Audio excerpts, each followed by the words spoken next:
Hey guys, Mags again with CPAPStoreUSA.com. We're gonna do a little review and an instructional on the Dream Station humidifier dry box inlet seal. Located inside the humidifier, this is the piece that goes right over here.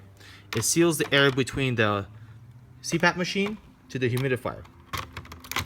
Now, having water pass through this area all the time, it's very imperative that that seal gets changed every 3 months because, you know, with water comes life form and we don't want any life form building in your CPAP machine. So for more information, you could call us 888-512-7278 and ask for item number 1120613. Thank you.